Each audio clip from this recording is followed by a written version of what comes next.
Hello students, in today's video we will be discussing about the basic principle of generating a laser beam, and then we will also discuss the two important types of laser, that is 3-level and the 4-level laser. So the basic difference between the two. So let us first start with the principle of laser. The working of a laser is based upon the principle of stimulated emission along with light amplification. You all know what is stimulated emission. Now, whenever you say emission, emission means it is release of energy. That means atom transits from a higher to a lower energy level. And if it is stimulated, that means the emission is a controlled process.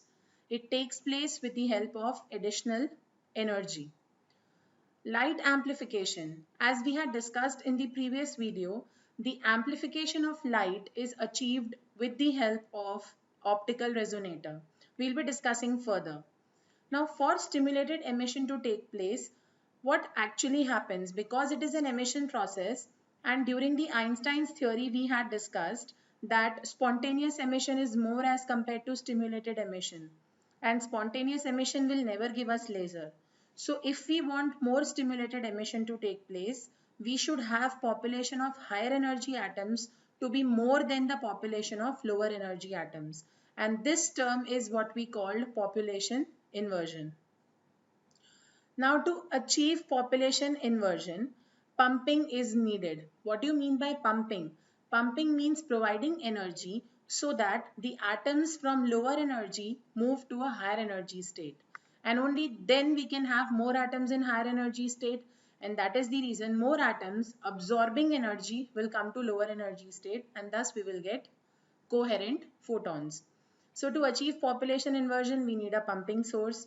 Depending upon the active medium, the pumping types can be optical, electrical or direct conversion. So suppose you have a solid medium, you will be using optical type of pumping wherein a light source is used to pump. If it is a gaseous material, you will be using electrical pumping. That is, through electrodes, we supply a DC current. And direct conversion means this is employed in semiconductor lasers.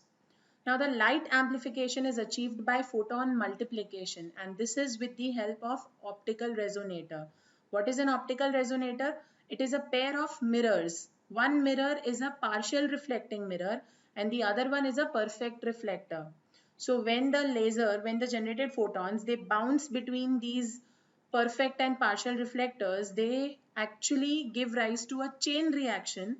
That means photons multiply and you get amplified laser beam. The first step is to achieve population inversion in the active medium. A spontaneously emitted photon of an excited atom. Now, after population inversion, what happens? Because higher is the energy level, higher is the instability, so atoms will definitely be more unstable if they are in higher energy state. So they will spontaneously come to a level wherein they have more lifetime. That is, they will come to metastable state. So spontaneously emitted photon stimulates another atom in its path and it releases one more photon. Now these two coherent photons in turn stimulate two other atoms. They will generate two more photons. So now there are four coherent photons. These four will excite four more atoms. They will be generating four more photons. So now there are eight. This is how photons are getting multiplied. So now these photons thus get multiplied like a chain reaction and thereby they produce an amplified light resulting in intense laser beam. Getting it? So I have just briefed all the steps for a laser action. So first is active medium. Active medium means the medium which is used to generate laser. Suppose I give you example solid, you can use ruby. If you have gas, you can use carbon dioxide or helium neon. If you have semiconductor laser, you can use gallium arsenide. So these are the active examples of active medium. Now, active medium, after having active medium, we need to achieve population inversion in the active medium. Only then we can have stimulated emission. To achieve population inversion, we need a pumping source. So after population inversion is achieved, there will be stimulated emission. And this stimulated emission will be amplified with the help of optical resonator and the result will be highly intense laser beam. So active medium, first step, population inversion through pumping, second step, will give rise to stimulated emission. This emission needs to be multiplied. So amplification is done with the help of optical resonator, and this is how you get a highly intense laser beam. So these are the steps, or this is the principle for generating a laser beam. Now let us discuss the next topic, that is 3-level and 4-level laser. Now in a 3-level laser, the material is first excited to a short-lived higher energy state. Why do we say short-lived? Because higher is the energy, higher will be the unstability. So lifetime of atom will be very, very small. So in a 3-level laser, the material is first excited to a short-lived higher energy state that spontaneously drops to somewhat lower energy state, which is called metastable state. So after the excited state, we have a state called metastable state, wherein you have comparatively more lifetime. The metastable state is important because this is the level which will hold the atoms for sufficiently a longer time. Because if it is, see, first of all, it is not full of energy. It has, atoms have released some energy and then have come to metastable state. And that is also the reason that they stay for a longer time, up to a millisecond. And that is the reason they can absorb energy and stimulated emission is possible. The population inversion can be further stimulated to emit radiation, dropping the atoms back to ground state. So with the help of a diagram, let me explain. Level 1 is what we have considered the ground state. Level 2 is what we have considered the metastable state. And level 3 is what we have considered the excited state. So you have, suppose there are atoms in the ground state. They will be in the ground state till we use a pumping source. So because of pumping, let me say that these atoms are excited to the excited state. So this upward arrow I have labeled as excitation. Now when these atoms through a pumping source move from level 1 to level 3, they become highly unstable. So I can say that the lifetime of these atoms in the excited state is very, very less. So what happens? These atoms spontaneously come to level 2. So they are releasing some energy. Now they have comparatively lesser energy. And that is the reason that they can stay in this level for a longer period. So level 3 to level 2 is spontaneous emission. Now just assume that there are atoms over here, and from the ground state atoms are moving up. So slowly what happens? So more atoms will move from 1 to 3 and then 3 to 2. So compared to level 1, when the population of level 2 is more, we say that there is population inversion achieved. So once there is population inversion achieved, also energy is more. So these atoms will come down in the form of stimulated emission. Getting it? So result is coherent beam of photons. I repeat these steps again. Level 1 to 3 is absorption, that is excitation of atoms. Because it has high unstability, they will spontaneously come to metastable state when the population of level 2 is more than level 1. Now why would that be possible? It would be possible because pumping is on. So atoms from 1 to 3 are moving up. So slowly level 1 has lesser atoms because they are exciting. So when we have level 2 atoms are more than level 1 atoms, we will have stimulated emission. But there is a disadvantage of using a 3-level laser. You know why it is called 3-level? Because the basic process occurs in 3 steps. 1. Excitation. 2. Spontaneous emission. 3. Stimulated emission. Just assume that these atoms have come back to ground state. Now this metastable state is empty. So now there is no population inversion. So the output will stop. It will stop. It will not permanently stop. It will stop only till the time that again the population of this level increases. How will that increase? That will continuously increase because of the pumping source. So continuously you will not be getting laser. You will be getting laser in the form of pulses.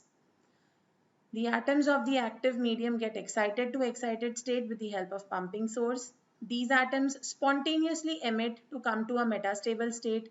This level holds the atom in order to achieve population inversion.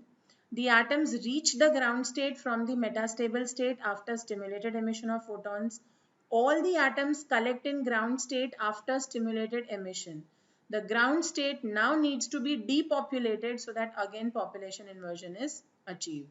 So till the population inversion is achieved, again laser is shut down for a short duration, and so we can say that the output of a 3-level laser is in the form of pulses. It is not continuous.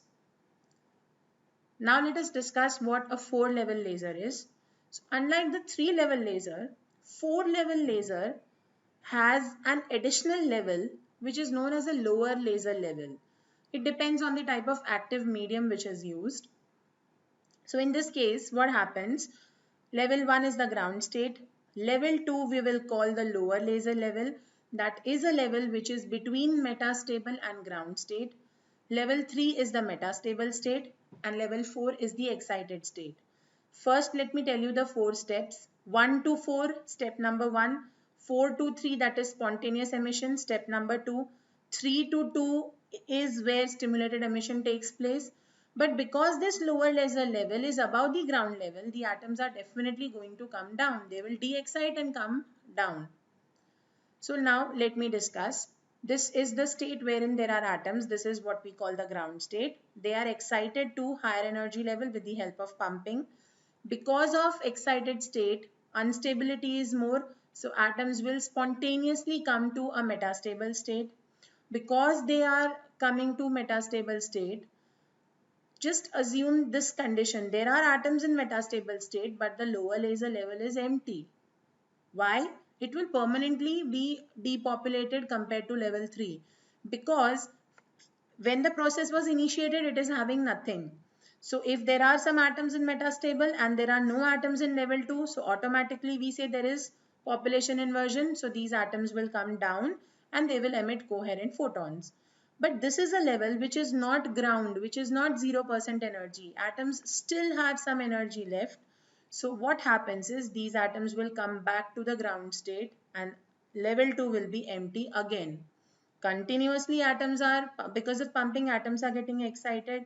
They are coming to metastable state, and this is the level which is continuously getting depopulated because it is above the ground state. So you can say that there is continuous population inversion between level 3 and level 2. You can also call metastable state as the upper laser level. So because of this continuous population inversion, we say that there is continuously a beam of laser, a beam of coherent photons released. Let us see what the description says. Atoms are excited to higher energy level, that is excited state, by pumping. Now these atoms spontaneously fall to the metastable state. They will definitely fall because they are highly unstable. The population inversion is achieved between the metastable state and the lower laser level, as this level has less atoms. Because it is above the ground level, it will always be depopulated. Now this is the level above the ground state. So the atoms de-excite and move to the ground state, and so the lower laser level is always less populated than the metastable state. So we say that population inversion is always achieved and we get a continuous beam of laser. Again, we'll be quickly just revising the steps. Level 1 to level 4 is excitation with the help of pumping. Level 4 to level 3 is spontaneous emission. Spontaneous emission will give comparatively more stability to atoms. Level 3 and level 2, between these two levels there will be population inversion that is continuous. So level 3 to level 4, level 3 to level 2 we call stimulated emission. And because this is a level which is above the ground level, it will always be depopulated. So between level 2 to level 1 we label as de-excitation. That is whatever small amount of energy is left that will be released. So basically level 2 to level 1 will also give us non-radiative emission, right? So this is why it is known as, because the total process occurs in 4 steps, it is a 4-level laser. And because continuous population inversion is achieved, we get a continuous beam of laser. So we'll be discussing a 3-level and 4-level laser in detail. We have ruby laser and helium neon laser in our syllabus, which I'll be covering in my coming videos. Hope the topic was clear. Thank you.